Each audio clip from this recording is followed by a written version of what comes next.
تاريخ 13/11/2025 جينا لواحد المعصارة ديال الحجرة في المنطقة ديال بوعرك في إقليم الناظور. لقينا عليها واحد الإقبال كبير. لقينا الثمن ديال الزيت ديالها زايد في الثمن على ديال المعصارة العصرية. في هذا الفيديو غادي نتناقشوا علاش هذا الإقبال وعلاش هذا الارتفاع في الثمن وعلاش الناس ولات كتفضل الزيت ديال الحجرة على الزيت ديال المعصارة العصرية. ما تنساوناش بإعجاب بارطاج، واللي بغى يشارك معنا الموضوع بالمقترحات ديالو بطبيعة الحال يخليها لنا في التعاليق. بادئ ذي بدء، ما تنساوش الصلاة والسلام على رسول الله صلى الله عليه وسلم. كيف ما كتشوفوا في الصورة جينا واحد المعصرة تقليدية ديال الحجرة في المنطقة ديال بوعرك في إقليم الناظور.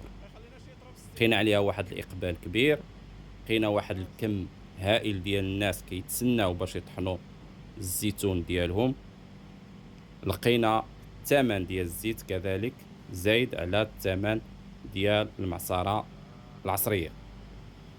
وهذا الشيء كيف ما كتشوفوا في الصورة، المعصرة التقليدية كما كانوا عليها جدودنا شحال هادي، كيتطحن الزيتون في الحجرة، كيدار في الشوامي وكيترش عليه بطبيعة الحال واحد شوية ديال الماء، وهذا الماء كيكون بارد، كيمشي نقيل وكيتفرز الزيت على المرجان، وبطبيعة الحال كتحصل على زيت طبيعي 100%.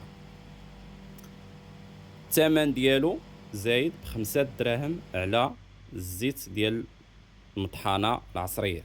يعني في المطحنة العصرية داير 60 درهم، في هاد المعصرة التقليدية ديال الحجرة داير 65 درهم.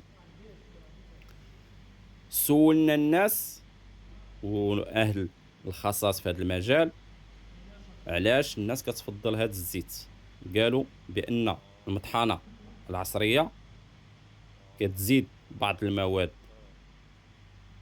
في الزيتون باش يتطحن، كذلك داك الماء اللي كيكون سخون بزاف كيفقد الزيت فيها المواد الطبيعيه ديالو، وكيفقد المذاق ديالو، وكيفقد اللون ديالو.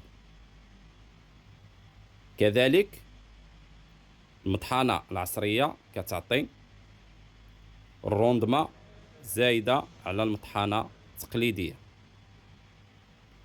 وإنما سولنا أهل الخصاص علاش الزيت ديال الحجرة مطلوبة، قالوا بأن كتكون زيت طبيعية 100%، لا من ناحية المذاق، لا من ناحية البروتينات، لا من ناحية اللون، ولا من ناحية حتى الرائحة ديال الزيت البلدية.